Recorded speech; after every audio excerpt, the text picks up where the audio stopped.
Simple सी बात कह देता हूँ कि बचपन में हमारा सबसे बड़ा पार्ट कहाँ पे गया होगा, तो वो गया होगा हमारे बचपन के कार्टून सीरीज और टीवी देखने में। हम जितने भी बॉलीवुड हॉलीवुड की मूवीज देखते थे ना, उससे भी ज्यादा सेंस बनाने वाली अगर कोई चीज होगी तो वो थी डोरेमोन वाली series. Let's talk about Doraemon. नहीं मतलब इतना नॉनसेंस और बेवकूफ इंसान है नोबिता, जो कि बात बात पे ओ डोरेमोन डोरेमोन करते हुए हर बात पे डोरेमोन के पीछे पड़ा रहता था। और रही बात हमारे डोरेमोन की, डोरेमोन तो स्मार्ट था, उसे हर चीज का कॉन्सिक्वेंस पता था, बट उसके बावजूद भी वो एक चूहे से डरता था। मतलब बिल्ली होने के बाद भी एक चूहे से डरता था। वो रोबोट था और उसे उसकी बिल्ली का नाम क्या है मुझे पता नहीं, मैं भूल गया लिटरली।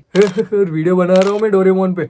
तो मैं ये कहना चाहता हूँ कि बचपन में मुझे डोरेमोन से ज्यादा लॉजिकल कार्टून कोई नहीं लगता था। इतनी सारी नॉनसेंस चीजें तो डोरेमोन सीरीज में भरी हुई है। देखो गाइस, नॉनसेंस चीजें वो बड़े लोगों के लिए होगी, तब तो हम छोटे थे। और उसके बाद भी आज आज 2025 वो था 2001 से लेकर मतलब 2005, 6, 7 का पीरियड। उस पीरियड में भी डोरेमोन के गैजेट्स जो सेंस बनाते थे वो आज के घड़ी में भी उतना ही सेंस बनाते हैं जितना उस वक्त बनाते थे। अगर टाइम ट्रैवल का कॉन्सेप्ट उसमें नहीं होता तो डोरेमोन की सीरीज ही नहीं बनती। तुमको लगता होगा कि तुम्हारी ये सारे यादें डोरेमोन की वजह से है। अगर डोरेमोन की ओरिजिनल सीरीज देखोगे जो कि जापानीज में है,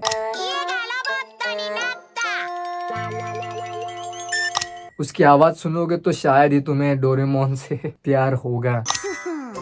のび太くん、おめかししてどこ行くの？行かないよ。勉強ならうちでやればいいのに。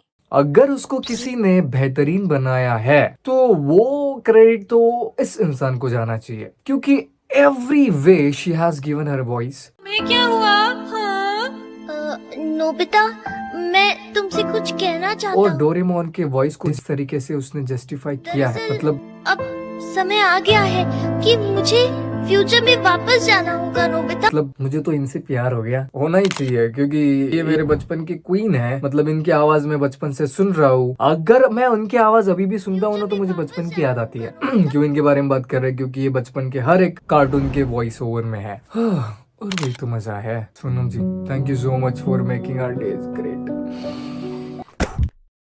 चलो हो गया इमोशनल पार्ट खत्म। अब बात करते हैं मेन प्लॉट, इसके साइड कैरेक्टर्स। मतलब पता ही नहीं चलता था कि कब ये दुश्मन बन जाएंगे और कब ये दोस्त बन जाएंगे। दो ही टाइप के हमारे रियल लाइफ में फ्रेंड्स थे, तो डायरेक्टली फ्रेंड्स और डायरेक्टली दुश्मन। ये जिस तरीके से टाइम पे धोखा दे देते थे ना ये दोनों, सुनियो और जियान, इसका पता ही नहीं चलता था। बट उसके बाद भी ये चारों अपने दोस्त थे। इन कभी कभी जियान पे दया आ जाती थी, सुनियो पे मेरे को कभी दया नहीं आई। और जब भी मैं सुनियो का घर पर्सनल दुश्मनी नहीं है ना, मुझे उसके अमीरी से कोई दुश्मनी है, पर जेन्युइनली भैया राइटर ने जिस तरीके से इस कैरेक्टर का फेस डिजाइन किया है ना, देखते ही इस इंसान से नफरत हो जाए इंसान को। और उसके ऊपर से इसकी हरकतें, डबल दुश्मनी। मेरे को ऐसा मन करता था कभी कभी ना टीवी में घुस के इसको फोड़ दूं मैं जगह पे।